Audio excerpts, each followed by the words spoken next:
Hello, ladies and gentlemen. Today we have with us Professor Sreeram Chaulia.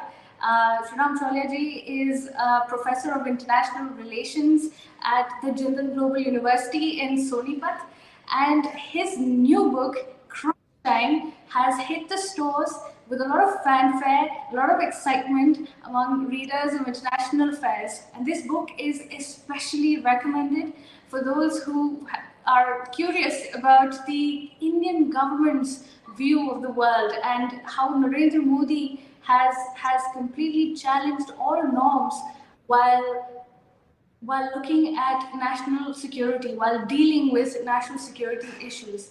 So, Chaulia ji, it's so nice to have you. Quite an honor to speak with you. You're welcome.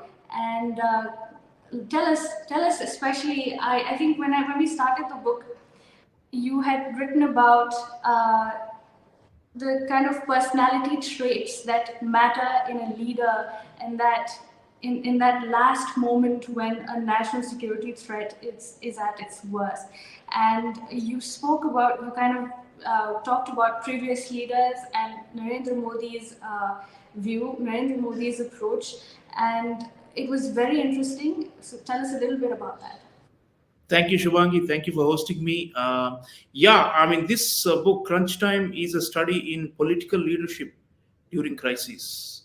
It's an effort to understand the role of civilian leadership in a crisis that involves military affairs with adversaries, with external adversaries. In this case, of course, for India, it's China and Pakistan. So, personality traits of the Prime Minister really matter. And what I'm arguing in the book is that there are studies about types of political leaders and how they respond when they are threatened or attacked or challenged by external adversaries. There are the ones who are like constraint respecters and the ones who are constraint transcenders, those who go beyond constraints and try to change the calculus of the adversaries. So Prime Minister Narendra Modi, I'm placing as a constraint transcender, somebody who's like goes beyond the existing limits of a democratic setup and also of the pre-existing norms that have made India, that had earned India the bad name of being a soft state when it dealt with China and Pakistan. So instead of being a constraint respecter or a conformist, what he has done is he has taken risks and he has really put the ball back in the court of China and Pakistan whenever they have provoked us since 2014. So this is a different type of leadership. We're in a different era. And what I'm arguing in the book is that his leadership was one of the main agents of this transformation of our strategic culture from being diffident and defensive and soft or simply absorbing body blows, but not being able to raise the costs of aggression by China and Pakistan. So I think India, I'm arguing, is a lot stronger, a lot more self-confident, and has rediscovered its inherent ability to use statecraft, to use force in a proportionate way, and to be able to shift the onus back to the adversaries and to deter them from committing future aggression. Yeah. So you have talked about India calling out Pakistan's nuclear bluff, and you documented that in a very interesting way. So could you tell us a little bit about that, because that essentially is one of the most important manifestations of Narendra Modi's approach, because I think that was where we clearly saw how this Prime Minister works and how he is completely different from the previous leaders we have had. So a little bit on that. Yeah, as viewers know, both India and Pakistan went nuclear in the late 1990s. And since then, Pakistan has believed that it has an advantage or an upper hand because it can always threaten that any kind of retaliation by India to a Pakistani aggression could get out of control and escalate up to a nuclear war, which would be unacceptable to any side. So the idea was that they could carry out unconventional attacks in Indian Jammu and Kashmir and also across India and get away with it because India would be afraid of escalating, because that may ultimately lead to mutually assured destruction, which happens when two nuclear armed states get into a spiral that is uncontrollable. So, what Narendra Modi has done, and I show this in the book in chapters 1 and 3, which are about Pakistan, chapters 2 and 4 are about China. What I'm saying here is that he's called the nuclear bluff of Pakistan by taking proportionate as well as bold initiatives, such as the 2016 surgical strikes after Pathankot and Uri attacks by Pakistan. And same way in 2019, the decisive use of air power through the Balakot airstrike deep inside Pakistani territory in response to the Pulwama attack. So in both these cases, the Pakistanis had calculated that the Indians would not possibly raise the bar of retaliation because of the threat of MAD, mutually assured destruction. But instead, what Narendra Modi did was, it's a psychological game, right? I mean, nuclear brinkmanship is a psychological game. If India would be destroyed in a nuclear strike, so would Pakistan, right? So it's like in game theory, we call it like a game of chicken, where two cars are swerving towards each other, and only the one who's got the nerve will not avoid collision and will succeed, while the other could crash. So the point is, in this case, I think Narendra Modi was certainly far more nationalistic and far more capable of thinking through the it's like a chess match, right? I do this, then what does the adversary do? If the adversary does this, then what should I do? So in the process, I think they were very clear that these kind of responses, what we call preemptive counterterrorism operations, surgical strikes and Balakot, both of them basically called the bluff, because Pakistan could not escalate after that to the point where it will become a full-scale conventional war or even a nuclear war. So, and the whole world used to often talk about this, Shubhangi. Often people say, who knows, if two nuclear armed states start having clashes, even minor ones, it may lead out of control and become a nuclear holocaust. So we have avoided that, and at the same time, we have sent a stern message across to the adversary. So that's how I think the big shift has happened. Earlier, the thinking was either we go for full-scale war, which will be mutually destructive, or we just remain passive and do nothing. What Modi has done is threaded the needle. There is a middle path. This is the middle path I'm talking about throughout the book. The middle path is not to be spineless on one hand, or not to try and escalate to the point where it is harmful to all sides, including to India. We want to avoid war, but we want them to get the message, and I think he's done that. Okay. Also, you just spoke about personalities, but there's also, in my view, two more notable, apart from the Prime Minister himself, very notable personalities that are very influential. And that is, of course, we have Ajit Doval, our National Security Advisor, and obviously Dr. Jaishankar, who's our Foreign Affairs Minister. So starting with Ajit Doval and his doctrine of offensive defense, which you have talked about in detail, how has that influenced, how has that made our country more secure, if you think it has? Yeah, so Mr. Doval clearly has developed this doctrine, and he is, of course, a former spy master, and he knows our external adversaries far better than most of us. And what he has done is come up with the idea that we need to be proactive and get into their mind space, into their territories, and into their domains, and challenge them right there, so that they don't come and keep on attacking us on our home soil. It's like a homeland security doctrine, if you like. So what he has done is he has been able to come up with kinetic means to be able to, at the tactical level, in the form of operations. And I describe, in fact, the epilogue of the book is called Operation Nation. And I'm saying that India has a knack for carrying out calibrated surgical type of military operations against adversaries to change their calculus. So Mr. Doval's doctrine, offensive defense, is the idea is that we are not going to sit back and only react after being attacked. We're going to take measures that will alert the adversary or about the costs of certain diabolical actions they may be planning. And this is what we meant by preemptive counterterrorism measures against Pakistan, but even against China. I must say that, of course, China is conventionally superior to India. Even in nuclear terms, it's superior to India. It's got a bigger economy than India. But even in that case, there is offensive defense at play. We have been able to do counter offensives into what the Chinese consider to be their side of the line of actual control.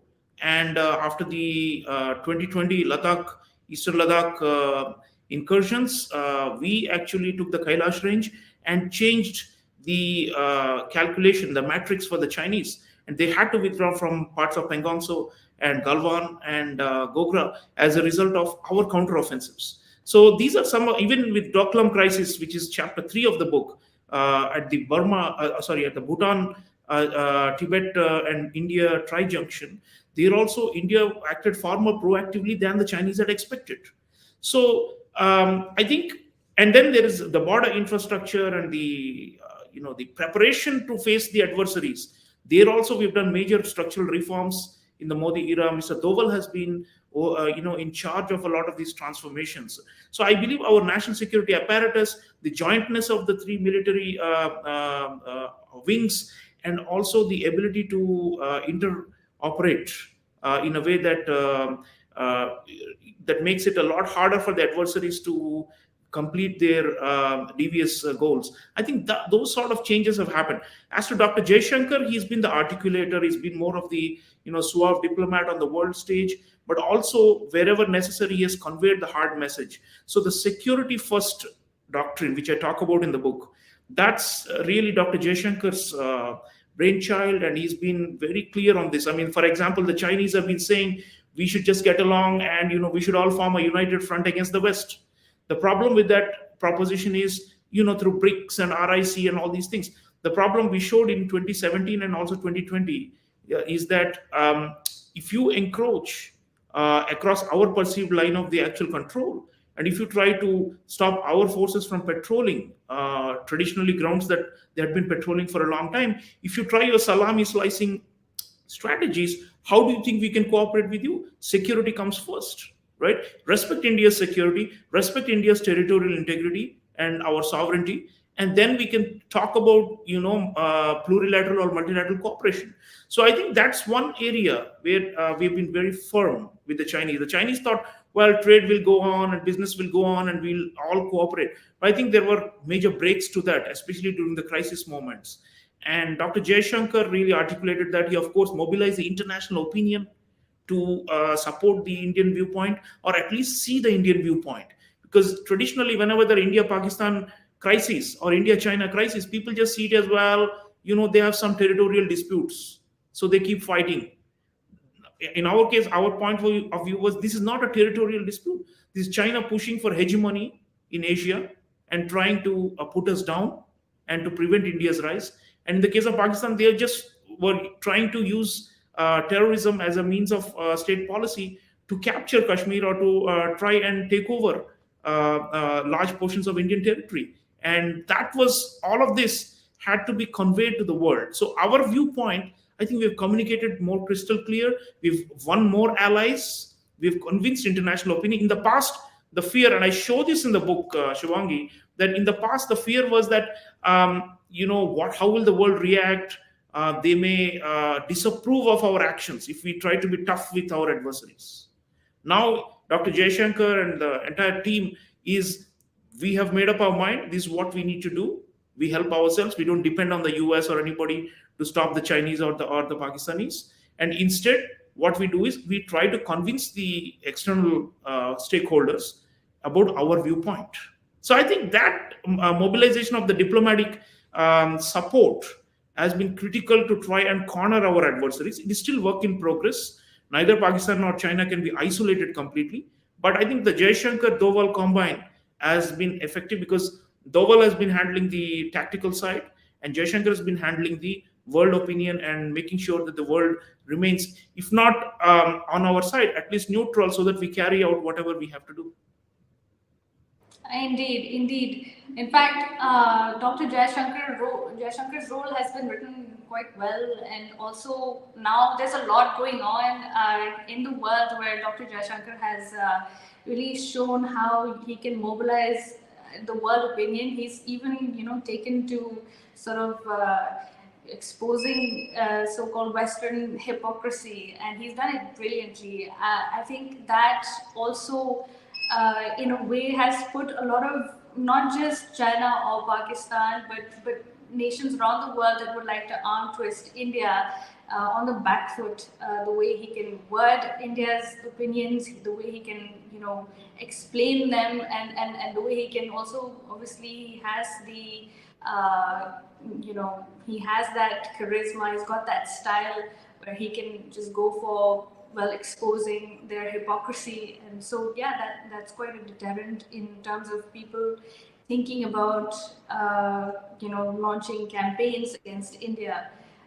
So, well, apart from that, this is all a manifestation, in a sense, of people who are all nationalists and who are unapologetic and about that, and they have this kind of, they speak obviously in unison about this.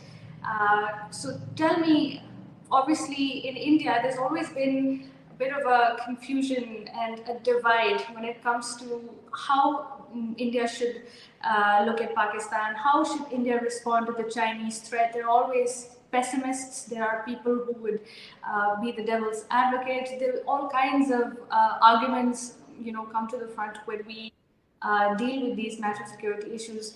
And in your book, you wrote about how in China or in the United States, the establishment, the foreign affairs establishment is a bit is so mature that certain things transcend the political, the usual day-to-day political discourse. So how, obviously the Modi government is starting that approach. So how do you think, when are we going to achieve that, where India's foreign policy does not get, affected so much by the, by a government change? Obviously, Manmohan Singh's government was extremely different in their view, and then Narendra Modi is really different. So how do you think we would make our foreign policy mature so that certain things remain consistent and constant in the future? Yes, Shubhangi, the thing is, what I've raised in the book here is an important point about audience cost.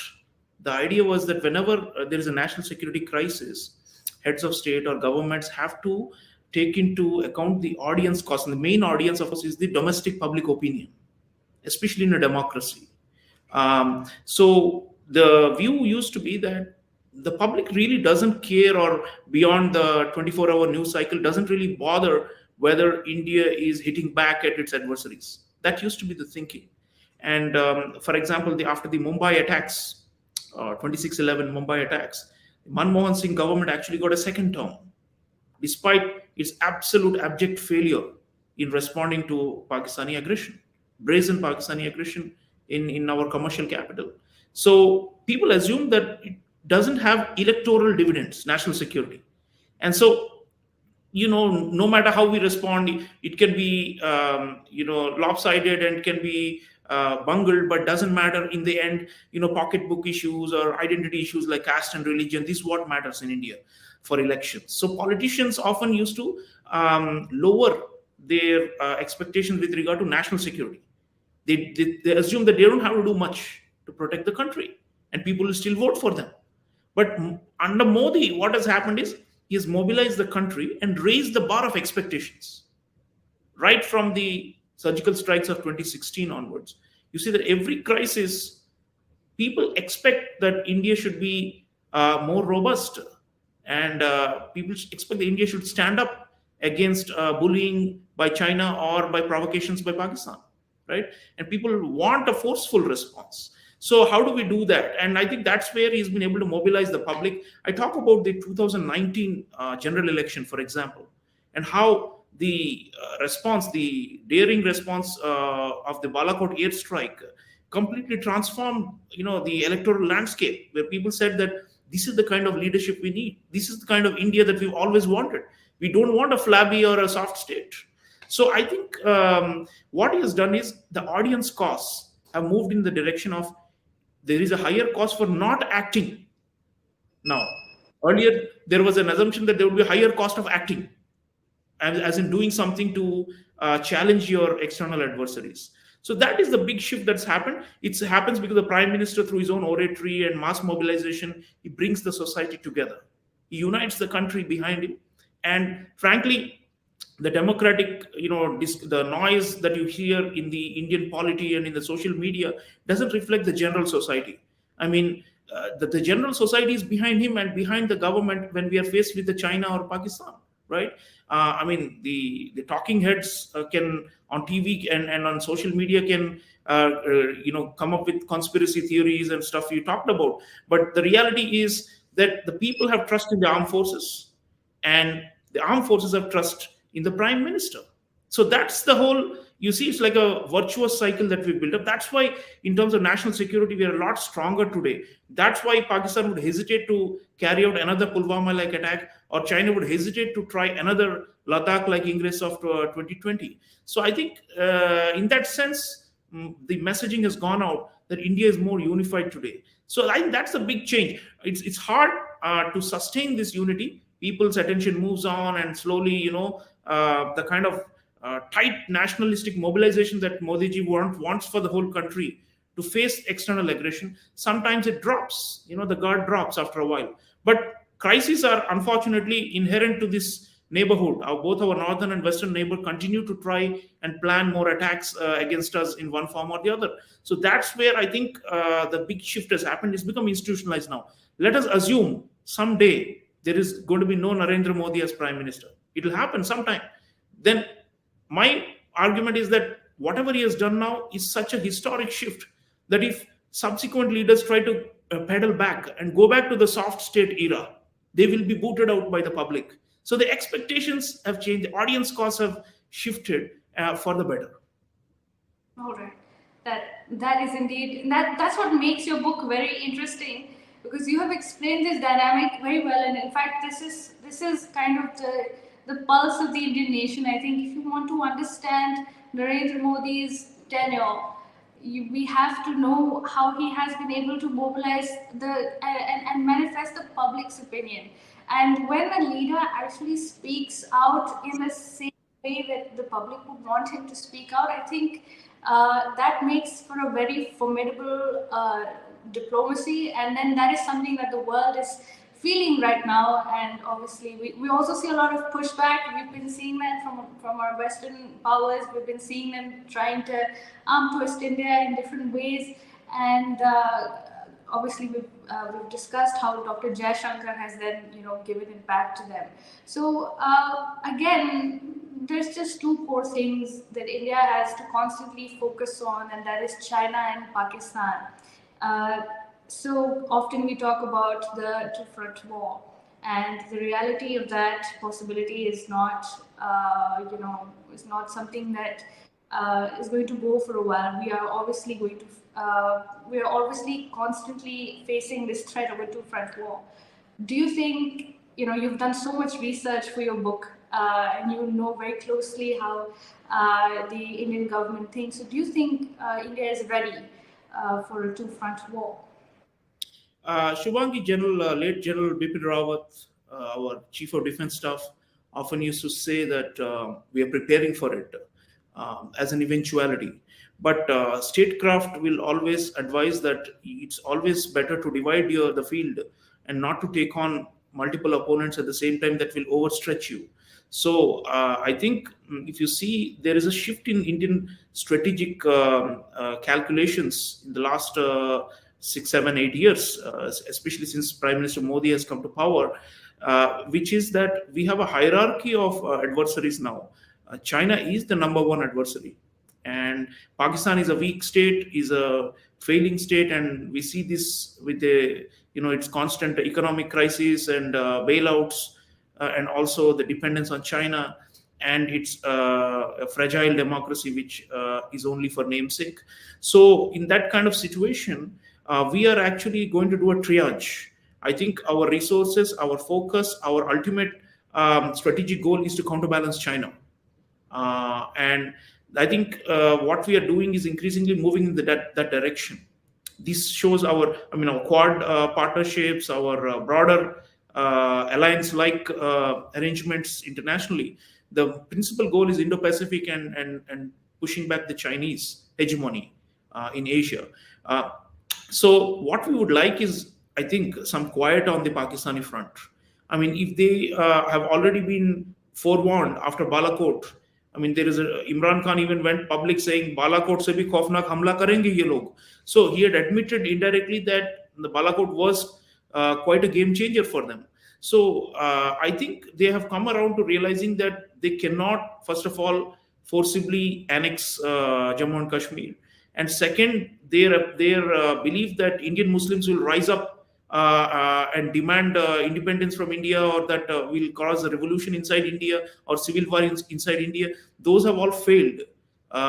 So I think we would like some quiet with them, as long as they don't provoke us and attack us. That's why we extended the ceasefire, and we would like to move our special forces and our main operational units and assets and hardware closer to the LAC to be able to push back the Chinese, and in the high seas through our navy. So I think the Western Indian Ocean and the LOC side, we would like it to be quieter. We want more action in the Eastern Indian Ocean and the LAC side to be able to counterbalance China. So for that end, Mr. Doval has been on and off in touch with the Pakistani counterparts, and there has been an effort to try and drive sense into them to drop the jihadist mentality and to just stop provoking us, and then we could maybe even start thinking of a peace process. Right now, it's not there. So it's in their best interests. How can a bankrupt state, which is being bailed out repeatedly by IMF, dare to challenge a rising power like India? They shouldn't be. They should look for softer options to deal with us. So I think we would like it to be a one-front situation, frankly, where all our energies and resources are concentrated on the China. But China knows this, and therefore they will want to use Pakistan to keep on provoking us. And that's where it's like a principal agent problem. Pakistan is like a problematic child for China, and they have to, if they want Pakistan to be used to hem India's rise, then they will also need to financially support Pakistan, which is not at all a deserving candidate for any kind of assistance. So I think the triangle is there. It's very much there, and I show it in the book.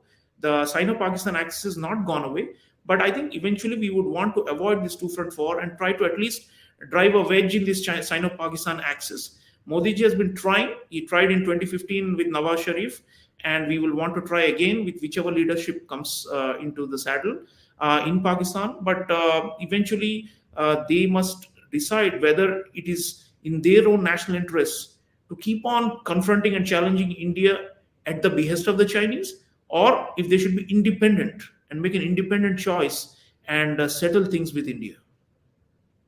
Yeah. So, it's quite interesting what is happening in Pakistan. The Prime Minister is no longer Imran Khan, who is no longer the Prime Minister. And of course, there's a lot of people in India who started talking about giving Pakistan a chance now that, now that Imran Khan, who obviously never secured a meeting with Narendra Modi, is out of power. So, do you think that the Modi government is going to blindly give, the government of Pakistan a chance in case somebody new comes in, or what kind of conditions are they going to have for any Pakistani government? I don't think the in the book I talk about once bitten twice shy. Narendra Modi, of course, was mentored by Atal Bihari Vajpayee, former Prime Minister, and Vajpayee ji also tried this when he was in power, a kind of a peace process, and then it backfired in the form of the Kargil War, the intrusions, and then similar thing happened with his outreach to Nawaz Sharif in 2015-16. So I think we are going to be wary of starting peace processes unless there is I think, at least a considerable amount of lull at the LAC, and no infiltrations, and no ceasefire violations, and no attacks inside the Kashmir Valley. So we want, actually, the proof of the pudding is in eating it. So we would want actually concrete change on the ground before committing to another peace process that could end up backfiring again in the form of attacks. So I think with Pakistan is very clear. We want a zero terror. We have a zero tolerance for terrorism. That's the Narendra Modi government's position, and they have stuck to it. They have not made any compromises on that.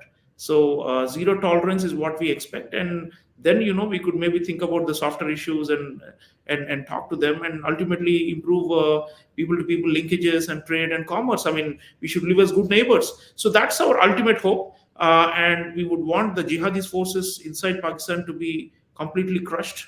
And of course, all of this depends on the kind of state structure that they have there. It's called a hybrid regime. So it's very difficult to deal with one where the military essentially runs the shots from behind the scenes, and which has got a very hostile anti-India mindset. So we'll wait and see on that. But I think Modi ji is very clear. We want demonstrable proof of any shift in their approach. Infiltrations and ceasefire violations have not ended, and Indian military continues to neutralize a number of hardened Pakistan-sponsored, supported, or Pakistani citizens themselves who keep coming in and attacking civilians and infrastructure in Kashmir. So ultimately, we would want them to turn a new leaf. We'll be willing to give them a chance, I think, because we have to coexist with them. And the question is on what terms? And I think our terms is simple: no terrorism. Absolutely. There's one more thing that you have mentioned really nicely in the book, and that is how, in a sense, India manages both the United States and Russia. And while it may have seemed impossible even a decade ago, now India has kind of proved that it is capable of balancing between the United States and Russia while keeping its own interests in mind, and while maintaining that the focus remains on China. So, the US and Russia, they all have a little bit of they play a role when it comes to India's tensions with China, or even when there's something that happens between India and Pakistan. So, what do you have to say on that? Well, one of the things I say in the book, Shubhangi, is that we have had more hard-nosed approach to our external strategic partnerships, our big strategic partnerships. With the US, we call it a comprehensive global strategic partnership. With Russia, we call a special and privileged strategic partnership. As a middle to rising power that is not yet a great power, India cannot afford to be in one camp or the other. This is not the same as non-alignment. I mean, this is totally different. I'm talking about aligning with key players in order to deter our main challenger, which is China. So I think, yes, and despite the Ukraine war, we have held on to our position, which is that Russia matters to core Indian national security interests, and nobody can expect us to suddenly abandon our core national security interests because there's a war going on 6,000 miles away. So I think we are very grounded now and clear in our priorities. That's the big change that's come under Prime Minister Modi. Like I said before, the attempt is not to appease or to please this foreign player or that foreign player. If the foreign player is helpful to India's military posture, to its territorial defense, to its counterterrorism objectives, to its national security, we welcome those foreign players and we'll want to work with them somehow or the other. So there is a more of a realistic shift in our foreign policy, in tune with our national security needs. So it's a diplomacy for national security, as I say in the book. Earlier it was like diplomacy to earn brownie points, or maybe sometimes diplomacy to get economic benefits. We do that too. Under Modi, our commercial diplomacy is very successful. But this book is not talking about our commercial diplomacy. It's about how our diplomacy is being marshaled to enable or to strengthen core national security objectives. Absolutely. Well, Sreeram Chaulia ji, thank you so much. This was wonderful, a wonderful discussion that we just had. And again, your book is a wonderful read. I myself have had a great time, reading every page of that book. So congratulations, and hopefully more books will be coming from you. I'm sure you have a lot to tell us. So thank you, and thank you for being with us today. Thank you, Shubhangi. It's a pleasure, and I urge viewers, no matter what viewpoint you hold, have a read of Crunch Time, and maybe you can rethink how India has changed in the last 8 years. Absolutely. Thank you so much.